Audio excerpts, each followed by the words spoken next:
In the deepest part of the sea stood the palace of the Sea King. And he had 6 daughters. They played in the garden all day long. Unlike the other princesses, the youngest was quiet and brooding. And her name was the Little Mermaid. Most of all, she loved listening to stories about the world of people. Traditionally, a mermaid could only rise to the surface for the first time in her 16th birthday. And now it's time to see the land and the youngest princess. She surfaced close to the ship, singing and music coming from the deck. This was the first time the princess saw the ship. In the cabin of the ship, the Little Mermaid noticed a handsome prince. For a long time she could not take her eyes off him. Suddenly, a violent storm began at sea. The prince's ship hit a rock and shattered into pieces. In complete darkness, lightning flashed, and the Little Mermaid saw the prince fall into the sea. She rescued him by bringing him ashore. Soon the prince was found by a girl passing by. When he woke up, he smiled at her and thanked her for saving her. The Little Mermaid became sad that the prince did not even know about her existence. She dived into the water and swam away. From her father's stories about people, the Little Mermaid knew that they considered the fishtail of mermaids to be ugly. Therefore, in order to please a person, one had to acquire 2 legs. The next day, the Little Mermaid went to the sea witch. The sorceress agreed to make a potion for her that would turn the fishtail into a pair of slender legs. The princess's gait would be graceful, but every step she took would bring unbearable pain. And if the prince married another, the Little Mermaid would turn into sea foam. In return, the witch wished to take her wonderful voice from the girl. The princess was ready for anything to be close to the prince, and she agreed. Having sailed to the prince's palace at night, the Little Mermaid drank a magic drink. A sharp pain shot through her and she passed out. Waking up in the afternoon, the girl saw the prince in front of her, and lowering her eyes, found 2 legs instead of a fishtail. The prince tried to find out who she was and how she got here, but the Little Mermaid could not speak. Despite her airy gait and beautiful dancing, she felt terrible pain in her legs. The prince became more and more attached to the Little Mermaid, but still treated her like a cute little child. It never entered his head to make her his wife. Once the prince admitted that his heart is occupied by the one who saved him long ago on the shore, and they are going to get married. The Little Mermaid was very upset, but could not tell him the truth. When it was time for the wedding, the prince invited the Little Mermaid to go with the newlyweds on a honeymoon trip. A luxurious honeymoon tent is spread out on the deck of the ship. The Little Mermaid had one last evening left to be with the one for whom she left her home, gave her wonderful voice and endured endless torment every day. But he didn't even notice them. When silence fell on the ship, the Little Mermaid sat on the deck and waited for the first rays of the sun.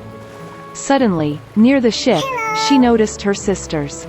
They tearfully asked the witch to help save the princess from death. The sorceress gave them a sharp knife, with which the Little Mermaid was to pierce the heart of the prince.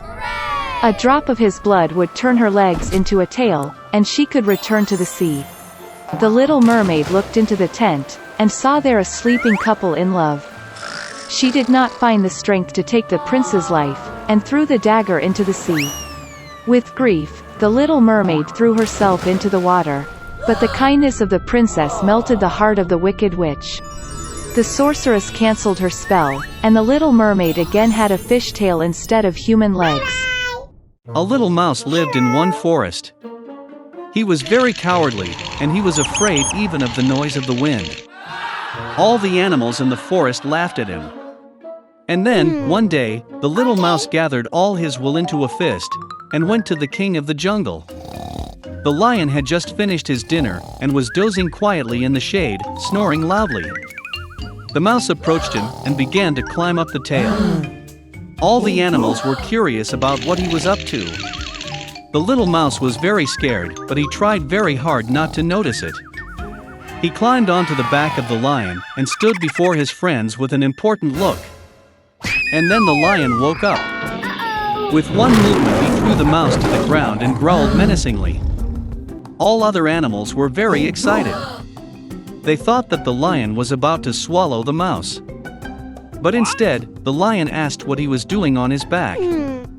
Gathering all his will into a fist, the mouse asked the king of the jungle to take him under his wing, so that he would not be afraid of anyone or anything else.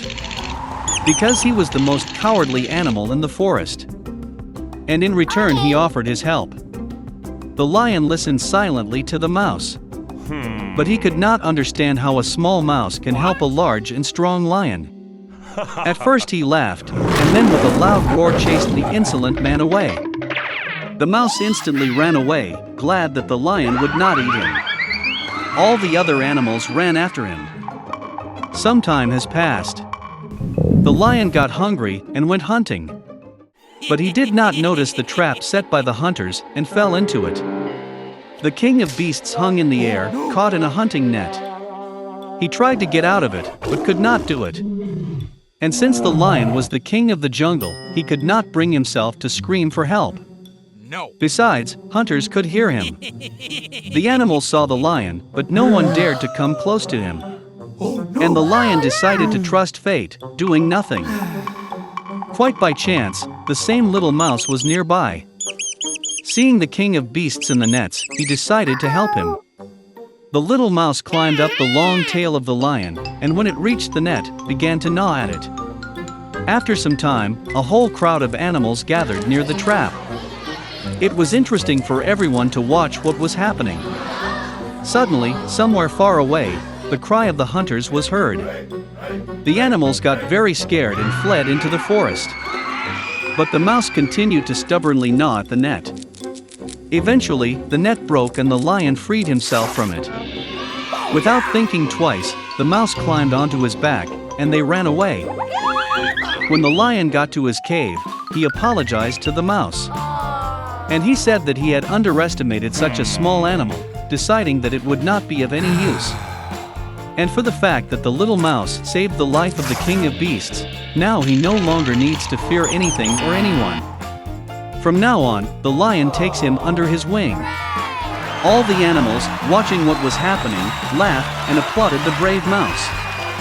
Since then, the lion and the mouse have become best friends, and peace has reigned in the forest forever.